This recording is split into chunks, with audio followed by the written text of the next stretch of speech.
All right, we're about to dive into one of the most familiar stories in the book of Genesis. But we're not just going to read it, we're going to treat it like a 3,000-year-old cold case file, an ancient mystery that revolves around one of the most baffling encounters in the entire Bible. And here it is, the central puzzle, the question that has fascinated thinkers for millennia. The text says one God appears, but Abraham sees three men. So, how does that work? This is the core of our investigation today. The raw data is right here in the text itself. The narrator is completely explicit. Yahweh appeared, that's singular. But then Abraham looks up and sees three men, that's plural. And his response, he addresses all of them with a singular title, my Lord. You see that? The tension is bigged right into the very first few verses. Okay, so our first step here is to just examine the evidence in the text. From the very first verse, the story creates this profound grammatical puzzle. And this isn't something we're reading into it, The author puts it right there, front and center. So this is absolutely crucial. Abraham bows to all three men, but speaks to them as a single person, my Lord. And the text just lets it stand. Now, in the Bible, when someone gives worship or reverence to the wrong being, like a created angel, they almost always get corrected immediately. But here, there's just silence. And that silence is incredibly meaningful. It implies that Abraham's response was exactly right.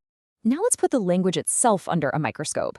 We're going to treat the specific grammar in this passage as a key piece of evidence, because the author's choices here are so deliberate and, well, really revealing. And this just illustrates the point perfectly. Look at how the narrator shifts back and forth without any explanation at all. In verse 9, and they said something to Abraham, plural. But just a few verses later, in verse 13, it's, then Yahweh said, singular. The text treats the plural speakers and the singular divine subject as if they're interchangeable. So what we're seeing isn't some typo or a contradiction. No, this is a deliberate feature of Hebrew storytelling. The author is using grammar to show us something profound. A plurality of speakers who are all operating within the identity of a single, unified divine subject. The complexity you see is the whole point. Now, the most common explanation you'll probably hear for this is that it was simply God accompanied by two created angels. It seems neat and tidy, right? I mean, it solves the numbers problem. But does the text actually support that idea? Let's take a look. And here it is, the verse from the very next chapter that seems to wrap it all up. The two angels came to Sodom. Case closed. It was YWA and two angels. Seems pretty obvious. But this is where we have to be really careful readers and not jump to conclusions.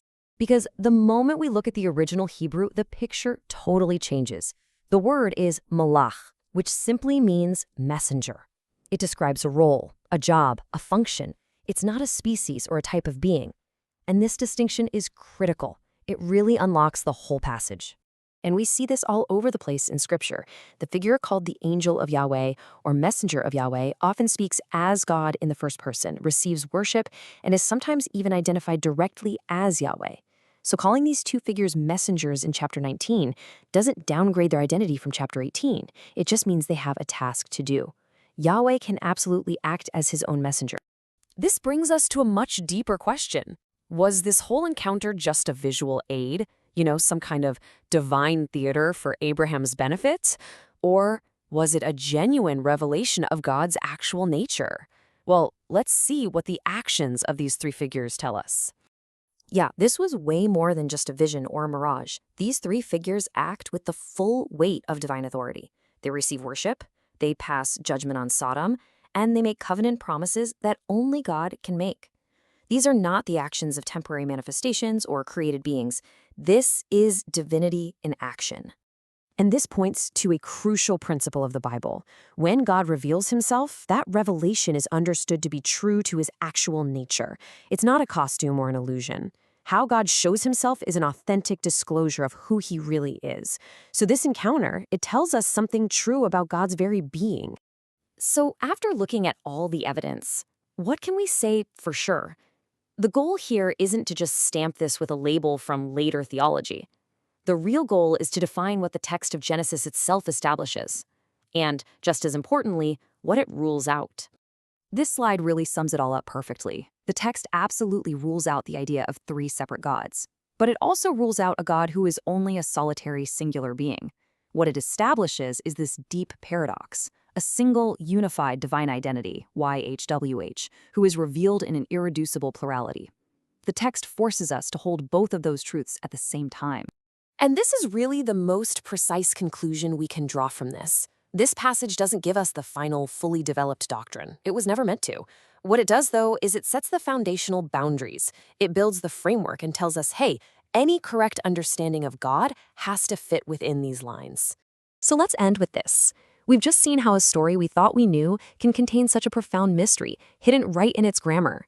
It kind of makes you wonder, doesn't it? If this much complexity is packed into a single encounter, what else are we missing right there in plain sight?